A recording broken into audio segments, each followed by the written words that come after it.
Thank you very much, Brian. That story brings us to our conversation tonight here on Checkpoint. Joining me in studio, police spokesperson Charles Owino. Thank you very much, sir, for joining us here tonight. And that story by Brian Abuya, of course, just forms the basis of our conversation. Security during this festive season. We are seeing some efforts like what he's just reported on aerial surveillance. What else do we expect to see throughout the season? First of all, we are much more concerned about road traffic accidents and more so fatalities during the Christmas period. But we are lucky that just before the Christmas period, the CS Interior came up with the reinstatement of the Michuki rules to ensure that drivers and users of the roads are perfect in the usage of the road. And more so now during the festive season, always we have a rush. I think you've just seen the Inspector General requesting people to plan early and ensure that they are in their best of faculties. You are not drunk while driving and so on and so forth. So our first major concern on road traffic accidents and more so on fatalities to ensure that we don't get many people dying during the Christmas Eve as it has been in the past. The aerial surveillance that you saw is very important for us because we are able to tell which part of the road maybe is causing a snarl-up, and therefore we'll be able to communicate with those people on the ground. We are using helicopters, and therefore we have the capacity also to land close to some of those areas and be able to ensure that we can coordinate with our colleagues on the busy roads. But more importantly, we have issues of security. You've known about the terror issues, and this is a time that people are going to flock most of entertainment areas, both at night and during the day, along our beaches and so on and so forth. So we have ensured that we are putting enough security in most of these high-end areas, the areas that people will visit most, to ensure that people are safe during the festive season. Are there areas that have been mapped out as areas that you will be giving a lot of concentration in terms of history of accidents on the areas or roads? First of all, it is the responsibility of the commanders within their regions or their counties or their station areas to ensure that they map out areas that they think would require more security and providing more security. But equally, we also have known areas where we would have, let's say, accidents or snarl-ups. For example, Salga is a common area for accidents, and we are putting a lot of effort. Naivasha equally is also another area. Machakos Junction going up to Mtito is also another area that we get a lot of problems. And after Voi, on your way to between Voi and Mariakani, are also some points that we get problems. Long before, we used to have also a lot of problems along Ukunda, Likoni Road, and then Malindi Road. But I don't think there will be much problems because we have enough officers on the road. So we are putting more roadblocks to ensure that we have the capacity to check in. But most importantly, what happens is that during the festive seasons, usually you find that there's high demand of vehicles going to other cities or the rural areas. And during that period, there's temptation by owners of vehicles, PSV vehicles, who are not familiar with routes or which are not properly in their best of conditions to be used to carry passengers to down countries or to other cities. But we have ensured that we check closely because you must have the authority of NTSA and a license to allow you to ply those long distance routes, and also a certificate to allow you to fly up to about 9:30 in the evening. Is this just a reserve of the festive season? Because we've had instances where the authorities have come out and put out very serious measures, and after a while it is dropped until our next tragedy on the road. How long do we expect to see this? The reinstatement of Michuki rules was to ensure that we continue throughout the year with enforcing the traffic rules on the road. But you see, now it's a festive season and there's very large number of people traveling, and therefore we must put more effort than even what we put usually, given the number of people that are traveling. And also remember, much of the cities like Nairobi, we also have many people who have left the estates for their homes, and we have to put in more security to ensure that we don't have breakages in the homes that the owners have locked and have gone home for festivities. Well, we have both the National Police Service, of course, traffic police officers on the road. We have the NTSA officers on the road. What is the experience so far working with the NTSA? Is there any rivalry between these two authorities? NTSA basically is a policy-making organization. They come up with policies that are supposed to be used in manning the roads. The police actually undertake the enforcement of these rules, and therefore it's very clear who does enforcement and who makes up policies. There shouldn't be any rivalry. We are one government, we are one nation. It's simply about division of labor, just like the system of your body is divided. You have your eye for a purpose and your leg for a purpose. There's no rivalry between your head and your leg. I don't think so. So there's no rivalry at all between the there's no rivalry. on the road. If there is any, then it is perceived. Yes, there isn't any, because we do completely different jobs. They make policies, we enforce the policies.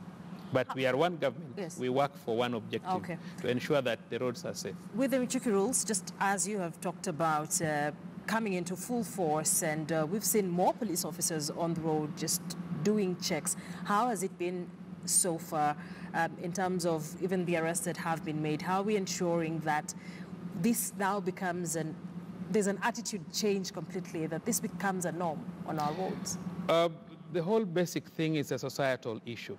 As a society, you must understand the roles that each and every department plays, just like there's a role that the teachers play, there's a role that the ECD teacher plays, there's a role that the policeman plays, there's a role you are playing as a newscaster.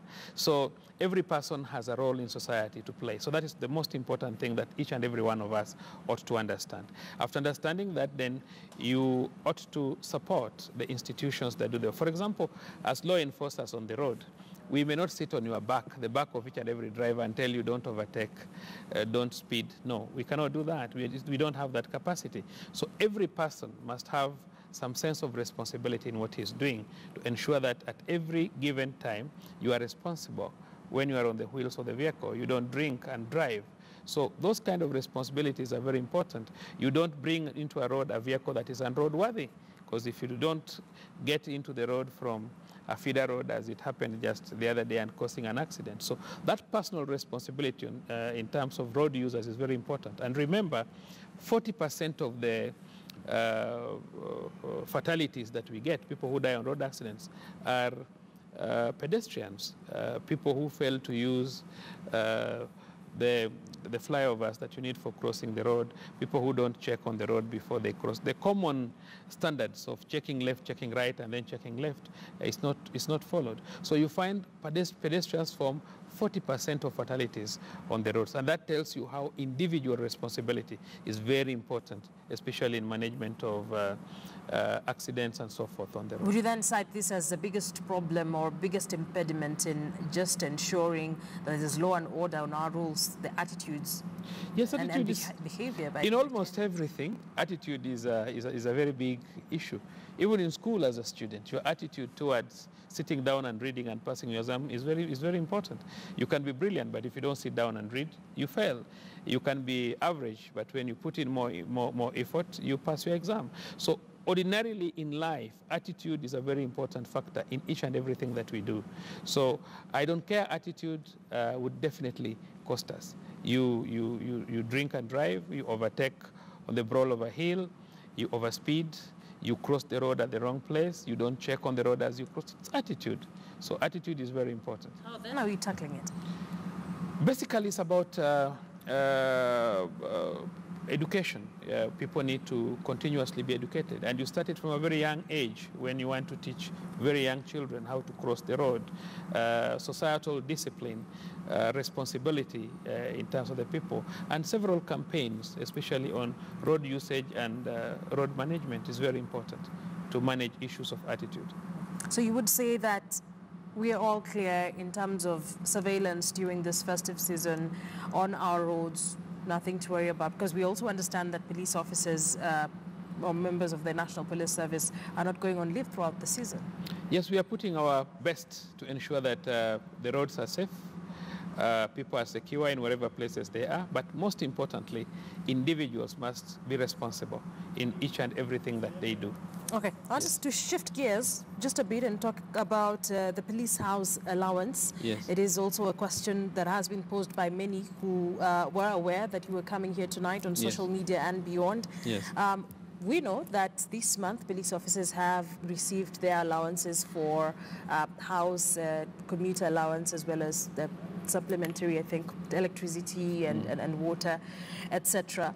When do we expect, or how far are we with these plans so far? I hope you allow me give you a little bit of history. Yes, yes. Of this. You remember in September, the President launched the policy framework and strategy for reorganization of the National Police Service. One of the most important reorganization areas was the issue of allowing police officers to move out of the police lines and live with the rest of the communities, mingle, interact, and live together. And this was going to be made possible, especially officers of other ranks. Other ranks, we talk about officers from the rank of constable, corporal, sergeant, senior sergeant. You are aware that members of inspectorate and above were not putting up in police lines, and that they were allowed to live outside and they were earning house allowance. These other officers were not earning house allowance.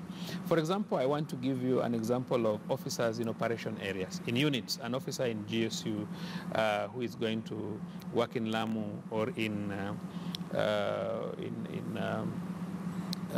other parts, operation areas, generally, Mandera and so on and so forth. And our officers in anti-stock theft unit, our officers in RDU, border patrol and so on. Basically, they cannot live with their families. They were not earning house allowance. And their families were living somewhere. And definitely they were paying something.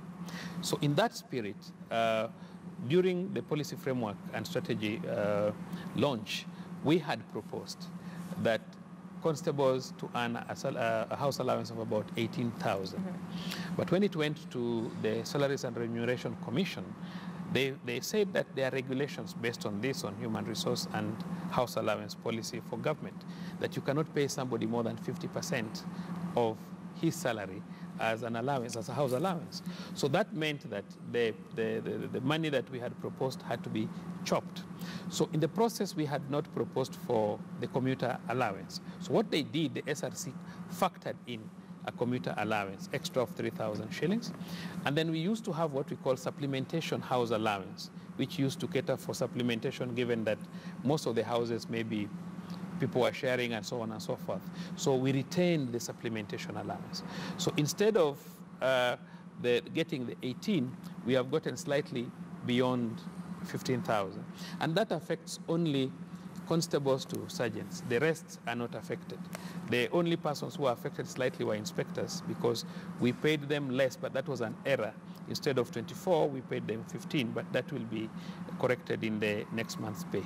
But our policy was that we were going to start paying them their salaries for the December salary. They are going to get their house allowance, which has been factored. And then we will get the January allowance. But they'll tentatively move to their new houses that they shall have gotten in February. So I can say so far what we have gotten is quite fair compared to what we didn't. We didn't have anything at all. And remember, I've just told you there were many officers whom their families lived outside and they were paying rent. They were paying rent from the little money they had. But now they have a house allowance that is being paid. So I expect with time, as years move by, as the salaries increase, as opportunities also increase, as government gets, the economy gets better, I'm sure the government is going to make it even better. But so far what we have gotten is very fair. So then what are we saying? By February next year, we expect that most of them would have moved out of the police Yes, lines? but we still have quite a number that will not move out, because you remember there are police lines that have houses, decent houses, and the only thing that maybe will change is that instead of living there 3 of you or 2 of you in a house, we'll just have one person living in one house. The rest will move. And even the person living in that house, there's some amount of money that will be deducted from his salary to cater for that. We also have officers living in units. They'll still remain living in those particular units. But a large number of officers will live with the rest of the communities outside in the normal estates. And more so in rural areas, I think they'll be very comfortable because the cost of housing in rural areas is quite low. It's only maybe in big towns like Nairobi where you'd get a slight hitch, but I can say that it is not as it is being portrayed. It was chopped, but we have managed to cover up with some house supplementation allowance and the commuter allowance. Because that is a growing concern, especially among the lower cadre officers, the junior officers, especially those who live in cities like Nairobi. Life is expensive in these cities, and they feel like the amount of money that is being given to them as housing allowance is not enough to get decent housing in the cities. It's a matter of policy. The policy states you cannot get more than 50% of what you earn, and that is what they earn as at now. And to cover that, we managed to get a commuter allowance to cover for this allowance because it was not provided for. And we managed also to get this, we retained the supplementation allowance, which would have been removed. So it still comes to almost the same amount of money. And if we have an opportunity, we are able to even add more on the supplementation allowance depending on the budget that the government allows. So from where you sit, you think, or you say this is a win for police officers? This is a win, and the reason why it's a win, I can assure you, maybe you have relatives in Nairobi and you know, there are many officers who are even in Nairobi. They had their small houses in the lines where they were keeping their uniforms, but you'd find they had rented their wives, their family, for their families and their children outside the lines. How are they paying? At least the government has given something which is reasonable. And I believe that the government is committed. What I earn today is not what I started earning, or what I earn today, what a constable earns today is not similar to what I earned as a constable. So then what are you doing to communicate or talk to the officers who still feel disgruntled and they feel like they're getting a raw deal in this new reform strategy? Even in a family, even when you share food, you'll find a brother or a sister who will not feel satisfied, no matter how much you fill his bowl. So it's normal to hear one or two people grumbling. But basically, the people I've talked to, they are fairly happy. I cannot say there's a problem. So then, yes. But you see, it's very difficult sometimes. When I speak as a senior officer, you may not know, but I hope you have so many of them who are friends. And from my explanation, I told you they had nothing completely. They have something very reasonable. And it was the wish of government and the Inspector General to have paid even more. But as a matter of policy, the much that we wanted to be paid could not be paid because the policy does not allow. Yes. So then what do we expect to see post-February 2019?